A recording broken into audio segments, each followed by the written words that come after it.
Hi developers, welcome to our channel Codis with Anu. നമ്മൾ ഇന്ന് റിയാക്ടിൽ functional കോമ്പോണൻസിൽ എങ്ങനെയാണ് HTTP request ചെയ്യുന്നതെന്നാണ് നോക്കാൻ പോകുന്നത്. നമ്മൾ ഡീറ്റെയിൽ ആയിട്ട് ഇത് ക്ലാസ് കോമ്പോണൻസിൽ ഡിസ്കസ് ചെയ്തിട്ടുണ്ടായിരുന്നു. അപ്പം അന്ന് നമ്മൾ പറഞ്ഞിട്ടുണ്ടായിരുന്നു ഫങ്ഷണൽ കോമ്പോണൻസ് സ്റ്റേറ്റ്ലെസ് ആയതുകൊണ്ട് തന്നെ അവിടെ HTTP റിക്വസ്റ്റ് പറ്റില്ല എന്ന്. നമ്മളിപ്പം ഓൾറെഡി ഹുക്സ് ഹാൻഡിൽ ചെയ്യാൻ തുടങ്ങിയതുകൊണ്ട് യൂസർഫെറ്റ് ഹുക്ക് യൂസ് ചെയ്തിട്ട് നമുക്കിത് ചെയ്യാൻ പറ്റും. യൂസ് സ്റ്റേറ്റ് ഹുക്ക് ഫങ്ഷണൽ കോമ്പോണൻസിൽ സ്റ്റേറ്റ് പ്രോപ്പർട്ടി ആഡ് ചെയ്തു. അതുപോലെ യൂസർഫെറ്റ് ഹുക്ക് കോമ്പോണന്റ് ഡിഡ് ബൗണ്ടിന് ഈക്വലന്റ് ആണ് അല്ലെ. അതായത് റെൻഡർ ചെയ്ത് കഴിഞ്ഞിട്ടുണ്ടെങ്കിൽ അറ്റ്ലീസ്റ്റ് വൺ ടൈം എങ്കിലും ഇത് എക്സിക്യൂട്ട് ആവും. സോ യൂസർഫെറ്റ് ഹുക്ക് ആണ് ഏറ്റവും ബെറ്റർ പ്ലേസ് നമുക്ക് HTTP റിക്വസ്റ്റ് ചെയ്യാൻ വേണ്ടിയിട്ട്. ഇതിന് വേണ്ടിയിട്ട് ഞാൻ യൂസ് ചെയ്യുന്നത് ആക്സിയോസ് ലൈബ്രറി ആണ്. സെയിം ലൈബ്രറി തന്നെയായിരുന്നു നമ്മൾ ക്ലാസ് കോമ്പോണൻസിലും യൂസ് ചെയ്തുകൊണ്ടിരുന്നത്. നിങ്ങൾക്ക് വേണമെങ്കിൽ ഫെച്ച് API യൂസ് ചെയ്യാം, പക്ഷെ ഞാൻ പ്രിഫർ ചെയ്യുന്നത് ആക്സിയോസ് തന്നെയാണ്. ആക്സിയോസ് ലൈബ്രറി ഇൻസ്റ്റാൾ ചെയ്യേണ്ട comment npm space install space Axios. നിങ്ങൾ ടെർമിനലിൽ പോയിട്ട് ഇൻസ്റ്റാൾ ചെയ്യാം. ഞാനിത് ഡീറ്റെയിൽസ് പറയുന്നില്ല, കാരണം ഞാനിത് ഓൾറെഡി ഡീറ്റെയിൽ ആയിട്ട് ക്ലാസ് കോമ്പോണൻസിലെ HTTP റിക്വസ്റ്റിന് സമയത്ത് പറഞ്ഞതാണ്. അതിന്റെ ലിങ്ക് ഞാൻ കമന്റ് ബോക്സിൽ കൊടുക്കാം. ഡൗട്ട് ഉള്ളവർ ആ ഇൻസ്റ്റാളേഷൻ കണ്ടിട്ട് വന്നിട്ട് ബാക്കി കാണാം കേട്ടോ.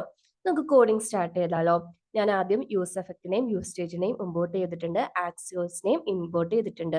നെക്സ്റ്റ് നമുക്ക് യൂസർഫെറ്റ് ഹുക്ക് ഫങ്ഷണൽ കോമ്പോണന്റിൽ ഡിഫൈൻ ചെയ്യാം.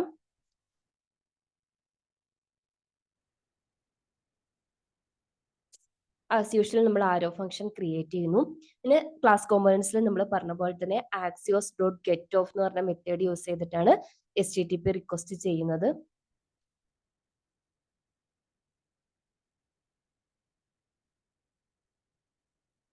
ഇതിൽ ഞാനൊരു ഡമ്മി URL ആണ് കൊടുക്കുന്നത്. ഈ URL പോയാൽ നിങ്ങൾക്ക് കാണാൻ പറ്റും. ഞാൻ ജസ്റ്റ് ഒന്ന് കാണിച്ചു തരാം. ഇവിടെ അറേ ഓഫ് ഒബ്ജക്റ്റ് ആണുള്ളത്. ഓരോ ഒബ്ജക്റ്റിലും യൂസർ ID, ടൈറ്റിൽ തുടങ്ങിയ കാര്യങ്ങളുണ്ട്. ഓരോ ഒബ്ജക്റ്റും സെറ്റ് ചെയ്തിട്ടുണ്ടെങ്കിൽ ജേസൺ പ്ലേസ് ഹോൾഡറിന്റെ ഒരു ഡമ്മി URL ആണ്.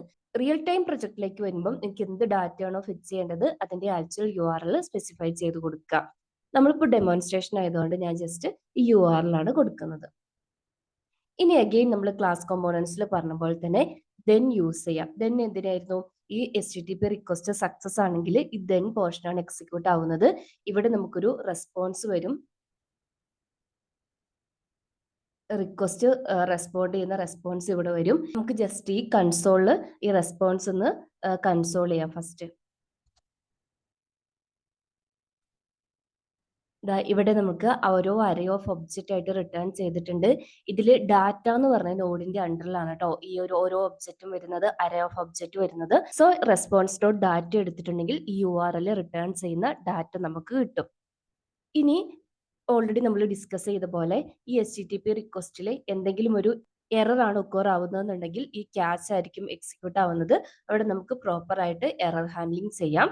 ഇനി നമുക്ക് ഈ വന്നിരിക്കുന്ന ഡാറ്റേനെ ഒരു ലിസ്റ്റിലേക്ക് റെൻഡർ ചെയ്താലോ. ലിസ്റ്റ് റെൻഡറിങ് നമ്മൾ ഓൾറെഡി ഡീറ്റെയിൽ ആയിട്ട് 2-3 പ്രാവശ്യം ഡിസ്കസ് ചെയ്തതാണ്. അതായത് ആദ്യം ഞാൻ യൂസ് സ്റ്റേറ്റ് ഹുക്ക് യൂസ് ചെയ്തിട്ട് ഒരു സ്റ്റേറ്റ് ക്രിയേറ്റ് ചെയ്യുന്നു.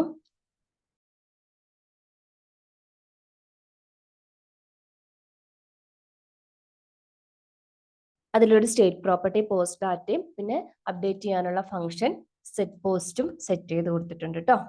ഇനി നമുക്ക് യൂസ് എഫക്റ്റിൽ ദെന്നിൽ സക്സസ് ആവുകയാണെങ്കിൽ സെറ്റ് പോസ്റ്റ് മെത്തേഡ് യൂസ് ചെയ്തിട്ട് ഈ പോസ്റ്റ് ഡാറ്റയിലേക്ക് ഡാറ്റ സെറ്റ് ചെയ്ത് കൊടുക്കാം. റെസ്പോൺസിൽ വരുന്ന ഡാറ്റ, അതായത് set post of response dot data set ചെയ്ത് കൊടുക്കാം.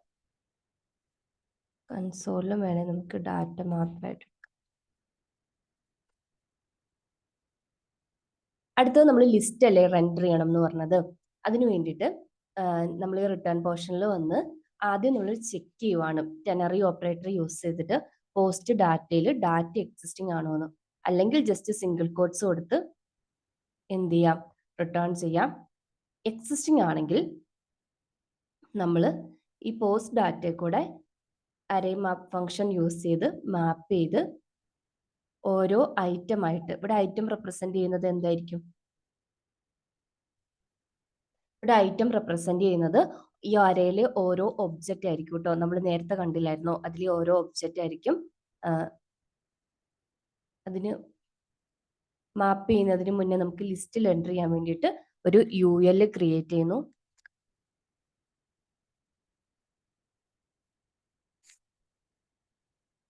ഇനി ഇതിൽ LI ടാഗ് ക്രിയേറ്റ് ചെയ്യണം അല്ലെ, ഡൈനാമിക് ആയിട്ട് ലിസ്റ്റിലേക്ക് ഓരോ പ്രോപ്പർട്ടി ആയിട്ട് അപ്പൻഡ് ചെയ്ത് കൊടുക്കണം.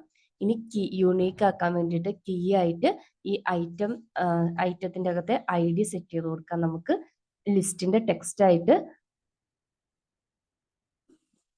ഐറ്റത്തിലെ ടൈറ്റിൽ എന്ന് പറഞ്ഞ ടൈറ്റിൽ പ്രോപ്പർട്ടി സെറ്റ് ചെയ്ത് കൊടുക്കാം. ലിസ്റ്റ് എൻറ്ററിങ് ഞാൻ ഡീറ്റെയിൽ ആയിട്ട് പറയാത്തത് നമ്മൾ ഓൾറെഡി കുറെ പ്രാവശ്യം പറഞ്ഞതുകൊണ്ടാട്ടോ. ജസ്റ്റ് ഒന്ന് പറയാം. നമ്മൾ ആദ്യം സ്റ്റേറ്റ് പ്രോപ്പർട്ടി ക്രിയേറ്റ് ചെയ്യുന്നു. സ്റ്റേറ്റ് മെത്തേഡ് ഉണ്ട്. സ്റ്റേറ്റ് മെത്തേഡ് യൂസ് ചെയ്ത് അജാക്സ് റിക്വസ്റ്റിന്റെ സക്സസിൽ ഡാറ്റ സെറ്റ് ചെയ്ത് കൊടുക്കുന്നു. എഗെയിൻ പോസ്റ്റ് എന്ന് പറഞ്ഞ ഡാറ്റ സ്റ്റേറ്റ് പ്രോപ്പർട്ടി എക്സിസ്റ്റിംഗ് ആണെങ്കിൽ അറേ ഫംഗ്ഷൻ മാപ്പ് യൂസ് ചെയ്ത് ലൂപ്പ് ചെയ്യുന്നു. ഓരോ ഐറ്റം, ഇവിടെ അറേ ഓഫ് ഒബ്ജക്റ്റ് ആണ്, ഓരോ ഒബ്ജക്റ്റ് എടുത്ത് കീ ആയിട്ട് ഈ ഒബ്ജക്റ്റിലെ ഐഡിയും ലിസ്റ്റിന്റെ ടെക്സ്റ്റ് ആയിട്ട് ടൈറ്റിലും സെറ്റ് ചെയ്ത് കൊടുക്കുന്നു. അപ്പൊ നമുക്ക് ഔട്ട്പുട്ട് ചെക്ക് ചെയ്ത് നോക്കാം.